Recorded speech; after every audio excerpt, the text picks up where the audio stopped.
Mohon perhatian, tekan tombol subscribe. Terima kasih atas perhatiannya. Sri Mulyani harus diproses baik secara administratif maupun secara hukum. Secara administratif adalah bahwa dia harus dipecat oleh Presiden karena Sri Mulyani adalah bawahan dari Presiden. Karena Presiden yang mengangkat atau melantiknya, maka secara administratif karena dia melakukan pelanggaran administrasi dalam soal dia tidak bisa mengawal pegawai-pegawainya, pejabat-pejabat, maka kemudian harus dipecat.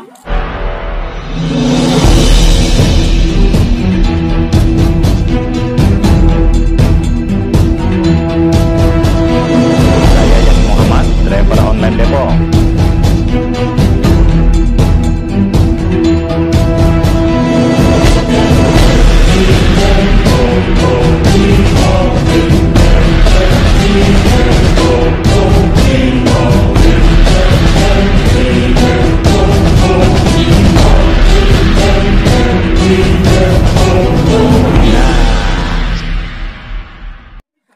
Kalau soal keuangan, perekonomian negara dan perbankan dan rekening yang punya otoritas untuk memberikan informasi ke penegak hukum khususnya KPK itu adalah PPATK.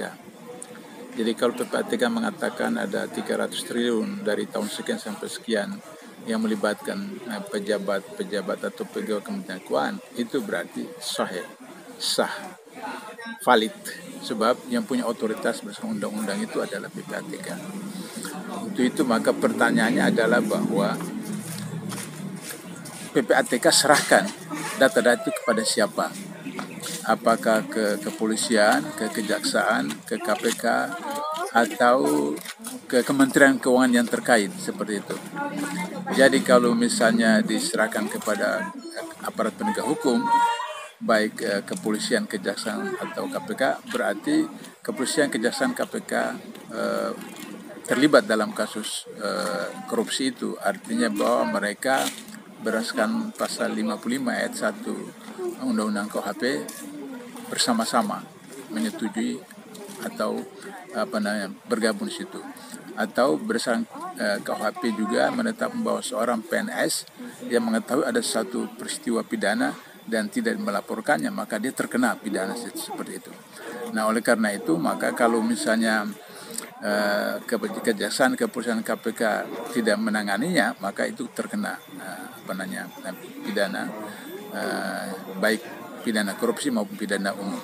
Kemudian Sri Mulyani sebagai Menteri Keuangan, jika tidak menanganinya, maka kemudian beliau terkena dalam kasus tindak pidana korupsi karena mengakibatkan kerugian keuangan negara, baik itu berdasarkan pasal 2 ayat 1 maupun pasal 3 Undang-Undang Tindak Pidana Korupsi, yaitu kebijakannya yang mengakibatkan kerugian keuangan negara, atau pasal 3 penyalahgunaan jabatan wewenang yang ada sehingga mengakibatkan kerugian keuangan negara. Nah, dengan begitu maka Sri Mulyani harus diproses baik secara administratif maupun secara hukum. Secara administratif adalah bahwa dia harus dipecat oleh Presiden karena Sri Mulyani adalah bawahan dari Presiden. Karena Presiden yang mengangkat atau melantiknya, maka secara administratif karena dia melakukan pelanggaran administrasi dalam soal dia tidak bisa mengawal pegawai-pegawainya, pejabat-pejabat, maka kemudian harus dipecat. Atau secara moral Sri Mulyani sendiri yang harus mengundurkan diri dari jabatan Menteri Keuangan. Secara yuridis hukum maka harus diproses baik oleh KPK, kepolisian maupun kejaksaan. Tapi saya menganggap bahwa harapan itu ada pada KPK. Nah, kalau KPK mau menunjukkan tentang jati dirinya sebagai lembaga pemberantasan korupsi yang dari 2004 membuat prestasi gemilang, ini kesempatan buat KPK, khususnya Ketua KPK sekarang Firly, untuk menebus kesalahan-kesalahan atau fitnahan atau bulian yang ada selama ini terhadap dia, tentang seakan-akan dia mendukung atau melindungi koruptor-koruptor yang ada di pemerintahan, tapi yang tidak di pemerintahan langsung ditangkap, diproses dan seterusnya. itu persoalan rekening atau money laundering yang disebut oleh PPATK. Yang kedua, saya menyarankan kepada KPK untuk memproses LHKPN dari semua pejabat yang terlibat, khususnya Kementerian Keuangan, apakah Dirjen Pajak, apakah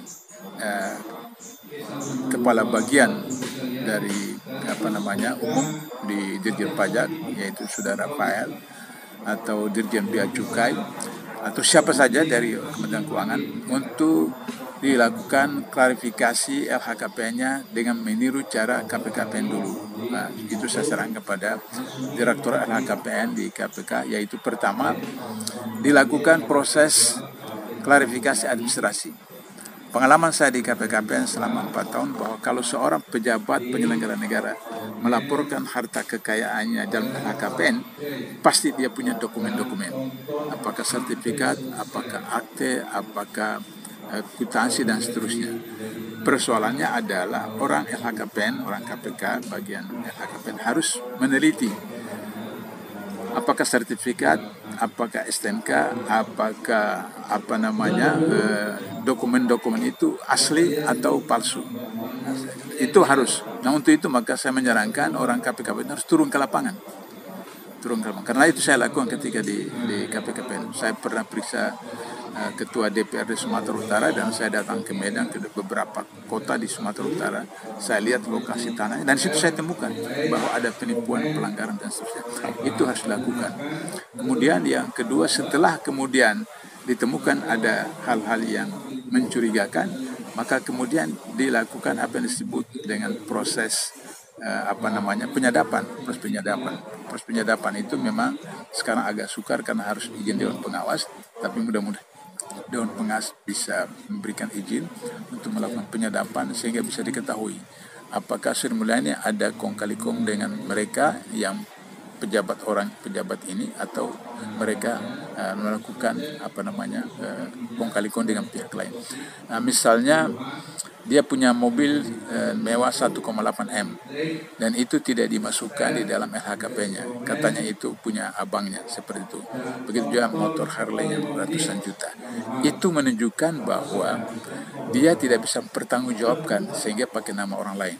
Nah, untuk itu maka kemudian, sebab kalau menurut logika matematik statistik, kalau 1,8 M, sedangkan Rafael itu punya take home pay 1 bulan 50 juta, maka kalau dia bayar nyicil, katakanlah 1 bulan itu 15,5 juta, maka itu perlu 9 tahun baru lunas itu 1,8 M. Sementara laporan LHKP-nya itu 2021, berarti belum cukup 2 tahun. Dan belum cukup 2 tahun itu bagaimana bisa membayar mobilnya seharga 1,8 M itu, seperti itu. Nah, ketiga, dengan ada data-data dari PPATK, maka itu sudah merupakan alat bukti yang signifikan sehingga bisa diproses ke tingkat penyelidikan dan seterusnya kemudian penyidikan, sehingga Rafael dan beberapa pejabat yang lain itu sudah bisa ditetapkan oleh KPK sebagai tersangka dalam soal LHKPN, kemudian penyalahgunaan kewenangan, kemudian jabatan, baik pasal 2, pasal 3 Undang-Undang Tindak Pidana Korupsi, dan money laundering yang itu serius, yang harus ditangani oleh KPK. Saya kira itu.